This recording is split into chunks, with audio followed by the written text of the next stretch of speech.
Here's my blog post from February 7th, 2025. Finding Hope in the Worst of Times. Writing about hope in horrific times? Really? Yes. Very. Maybe more important than ever. So here we go. We are living in a time where chaos, confusion, and relentless actions are designed to exhaust us, divide us, and silence us. We can easily lash out in empathy, accountability, and respect seem to be lacking, particularly from those in power. We need hope to help us see beyond the muck of the truly despicable. The state of affairs in the US right now reminds me of the chaos that once consumed my family, crisis after crisis brought on by chaotic substance use. The too familiar dread in the pit of my stomach, afraid to look at my phone to see what the latest disaster is. One key distinction is that my son didn't intend to scare us, cause chaos, or harm. His actions weren't calculated, malicious, or planned out. They were simply part of his mental health challenges, which set off a chain of reactivity. I've talked with many people who've struggled with substance use, and they never to hurt the people they love. It's easy to be frozen in inaction, stunned into silence in times of great disruption, but we don't have to collapse. We can find a way to go on and to act in meaningful ways. Wringing our hands helplessly only adds to anxiety and withdrawal. We need hope to continue on, to love, to be generous or compassionate. Hope is possible. Here's what I know. Hope is possible even in the most devastating times. How do I know? Because on the night my son Nate died, I reached over to my husband, grabbed his hand, and said, "We will get through this." Partly I say it, to believe it, because anything else was too impossible to imagine. I said it even though it was also impossible to know how we would get through or what getting through meant. Partly I did this because at least some part of me knew that it was true. In our 29 years with Nate, we endured so much. School struggles, family struggles, 14 years of the pain of watching him struggle with substance use and bulimia, and all that that brought with it. We'd faced so many times when I didn't know how I or we would go on, but we did. Now, not quite 2 years since his death, I still don't always know how we will go on, but somehow, one moment, one breath at a time, we do. I imagine if you look at your own life, you've had moments or maybe stretches of years that feel relentless, agonizing, hopeless. Times you've felt powerless and unable to see your way out of the struggle. Maybe you're in a time like that right now. Either way, here you are, listening to these words, and that alone is a sign of hope. What hope is and what it isn't. At a conference late last November, Bridging the Hope and the How, our keynote speaker, Dr. Ashley Cross, Executive Director of Hope 585 in Rochester, New York, said that hope isn't a feeling, that we can have hope even when we feel grief, sadness, fear. I'm still sorting out how that's possible. No words for it, but I have experienced it to be true. I hope things will get better. That's just wishful thinking that doesn't get you or anyone anywhere. No change comes from weak wishing. A wish like that allows you to step back and not take any responsibility for what could be. There's another kind of hope that is fierce. It rises from deep inside us and says, no, this is not how this story will end. That force can carry us, be a guiding light that calls us forward, even if we can't see where we're going. This force nudges us forward, fueled and a knowing that we can be part of creating the future we long for.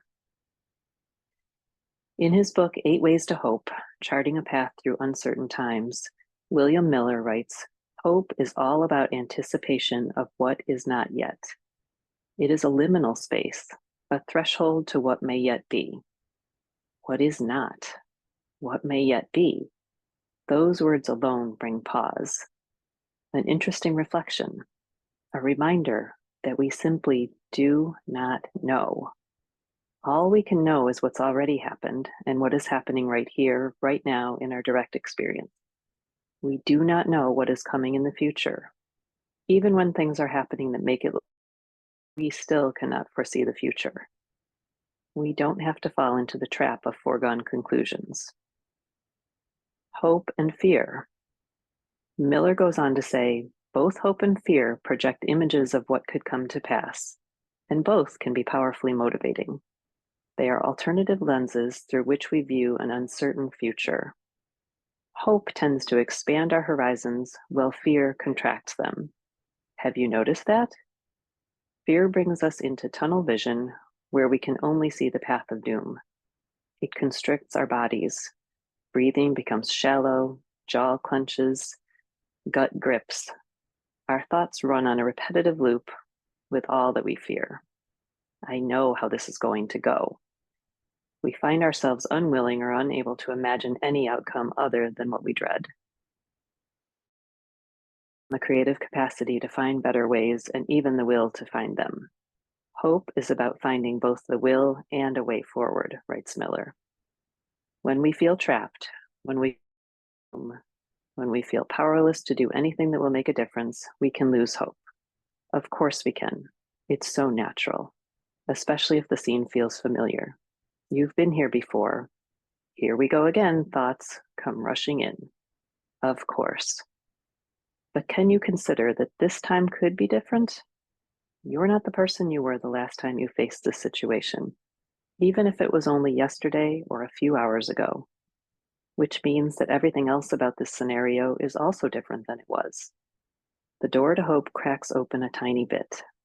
Where there is possibility, there is hope. Where there is uncertainty, there is hope. Nothing has been determined yet. Where there is life, there is hope. Where there is love, there is more hope.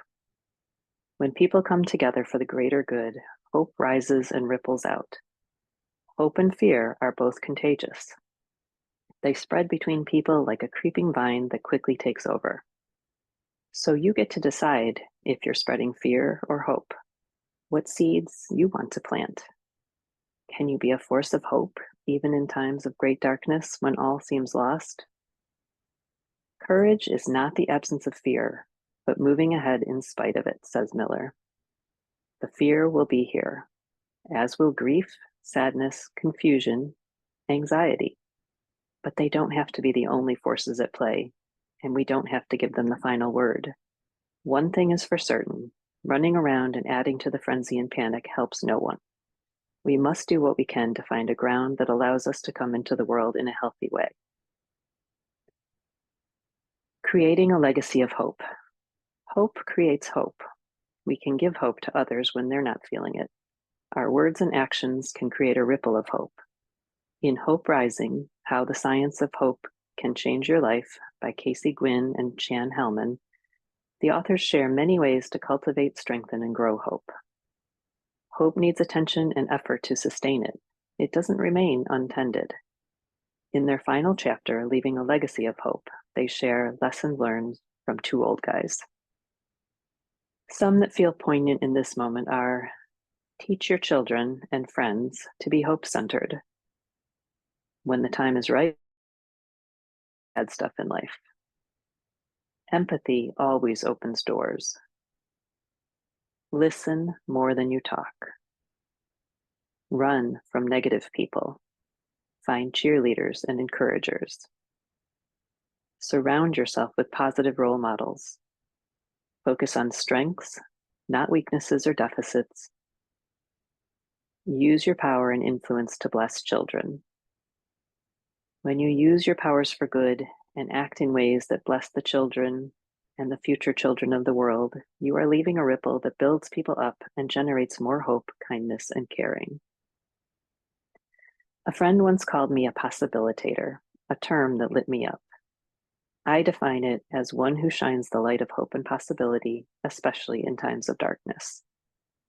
In a world where so much is out of my control and beyond my influence, this is something I can offer. Will you possibilitate with me? We can also take the actions we're called to help create a better future. None of this is about sugarcoating a shit show or burying your head in the sand. It's about finding sustainable ways to show up for people and things that matter. It's all too much. Finding the elusive balance. Being bombarded by crisis after crisis feels relentless and overwhelming. I don't know that there is a magic formula for being informed and staying engaged so that we can take action as needed while also taking good care of ourselves. I do know that we must tend our hearts and our health, mental, physical, spiritual, and emotional. When we are well cared for, we can step up when and where we're called. Meditation has helped me be with my own mind, developing awareness of what's going on inside, sitting with thoughts and feelings as they arise. This allows me to act and speak in a more clear and intentional way. We don't need to completely avoid the realities of the world, and we couldn't even if we tried to. But with intention, we can choose where we direct our attention. We can help where we can, step away to rest, and regroup as needed. Breaks are essential. We can carry hope alongside fear as we remember we don't know what might yet be. Balance in action and rest is elusive and not evenly matched much of the time. There are times when we will be all in on something stressful that requires immediate action and does not give us a chance to sit back and be more intentional and mindful. However, when there are moments to regroup, refresh, and renew our mind and spirit, we must take them. Those moments are critical. When you find people in the news taking over your life to the extent you're missing moments of sweetness or delight with your partner, friends, or children, something has to give. At our family picnic last summer, we began swirling into fear and dismay about the future. My niece Amy brilliantly brought us back to each other and the precious gift of family time with a quick declarative. That man is not welcome in our kitchen. He is not invited into our gathering. Thank you, Amy. I find I have to remind myself of this often, to bring myself to what I want to allow into this moment, this space, my personal domain. We get to choose who and what we give our time, energy, and attention to. Certain people want nothing more than to consume all of it. I implore you to take it back so that you can enjoy a quiet lunch with a friend, a walk in the woods with a beloved, sitting by the fire petting your cat, laughing at a stupid comedy, or getting lost in a song while you dance in your car. Please take time to notice the beauty and the goodness in life that is here, even as horrific events consume the airwaves. It doesn't erase or replace them, but it does broaden your perspective to all that is available. Beauty, wonder, delight, joy, kindness, lightness, they're still here, even when they seem overshadowed by the ugly. Do what you can for the causes that matter to you, remembering you cannot do everything, nor do you have to. Serve in a way that works for your body, nervous system, mind, and energy capacity. Let others serve in theirs. Their ways. Some of us will march and make calls. Some will donate money. Others will provide meals. Others will offer hugs and smiles and kindness where they can. Others will sit quietly with a distraught family member or friend. There are many issues to be addressed, personally and collectively. In her work of revolutionary love, Valerie Kaur reminds us of the midwife's wisdom. We cannot push all the time. We must also breathe. In the resting and breathing, the next push can arise. And also in the pushing, we allow the breath to arise. Without the breath, you will deplete yourself and have nothing left to give. If you're facing a death or dealing with an illness or chronic struggle, your own or a loved one's, you're going to need your energy. But what we're facing collectively in our country and world is something that is going to require sustained energy. It serves no one for you to be on hyper alert all the time.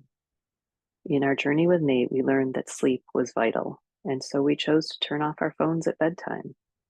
If something bad happened, we needed to be clear-headed and energized so we could respond in a more helpful way, rather than being sleep-deprived and overwhelmed by stress.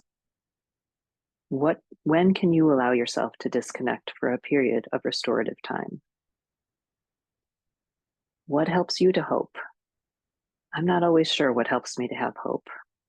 I do hear my son whisper from wherever he is, "I'm right here, Mama," and I can feel that. I know that we still have each other and that he works with me and through me, and for that I am grateful. I find hope in the people in my life, my husband and friends who bring love, laughter, tears, and joy. I find hope in the nudges which prod me to create, offering what is mine to offer. I find great hope in remembering that many people before me have persevered in similar or worse conditions than I face. In our country and around the world, many have endured centuries of treatment that could have led to despair, and yet somehow they have carried on. Leaders like Martin Luther King Jr., Gandhi, and Mother Teresa have shown what's possible in the face of violence and hate. Moms like Lori Drescher, founder of Recovery Coach University, Pam Lanhart, founder of Thrive Family Recovery Resources, Heather Ross, family recovery coach, and Alexis Plus, founder of Truth Farm, who have lost beloved children, inspire and uplift me and many others as they work diligently to support people touched by substance use. Hope doesn't need to be grand. You might spend a little quiet time with Hope and ask, Hope, what would you have me know? Take a few minutes and let Hope's wisdom flow to you, writing it out in a note to yourself if you like. In our last Finding Hope Within retreat, one participant received a beautiful insight that hope can be small pinpricks of light, and also that hope is in the sidewalk cracks, not the sidewalk. What does hope want you to know? What helps you have hope? Who inspires you through their example? Are there negative people you need to give less time to? How could you sustain and support yourself in stressful times? What do you notice that's good or beautiful in your world today? How do you want to show up in a troubled family, community, country, world? Finding the will, you are not powerless. Whether you're facing a family challenge with substance use, or you're concerned about the state of affairs in the US and the world, your presence, your voice, and your actions make a difference. When we feel powerless, like nothing we do matters, it's easy to lose hope. That's when we're at risk of isolating and finding ourselves paralyzed by fear or anger. What you do matters. Your energy and presence matter, so please take the time to nurture and nourish your body, mind, heart, and spirit. Now is a great time to double down on practices that build internal strength, peace, grounding, flexibility, and clarity. That can look like getting out into nature, feeling the strength of the earth holding you. Practices like yoga, dance, or working out allows your emotions the movement they need. Take time for contemplation, reflection, and mental rest through meditation, prayer, or journaling. Find community where you can because we need each other. So take time to connect with someone you hold dear. Go to a support group, attend a spiritual community gathering, or join a resistance group. Be sure to take time for silence. There is too much to take in right now, and it can easily overwhelm. Take media breaks. Turn off your phone and put it out of sight. Take a walk without listening to a podcast or talking to anyone. Create some spaciousness so that you can think and act more clearly. Take some time to think about what practices best support you and make some time for them, even if only 5 minutes. 5-minute practices sprinkled throughout the day add up, and they will support you in this time that doesn't offer any quick, easy fix. Finding the way, some ways to get started. If you care about someone struggling with substance use, please check out the Invitation to Change approach, which will invite you to reflect on what it means to help, reimagine the role that loved ones can play in the change process, and provide you with evidence-based, evidence-supported strategies for helping. If you'd like a simple way to get involved in speaking out about the current state of affairs in the US, 5 Calls offers a direct link to your congressional representative and senators, along with guidance on top concerns you may wish to convey. Heather Cox Richardson is a clear and steady source of information. Pace yourself in what you're taking in and what you're doing. Do what you can and then step back to be refueled. Donate to organizations doing important work that matters to you. Time, money, or needed items. Whatever feels realistic and doable to you in this moment. What might fill your heart as you give? Create the things you are called to create.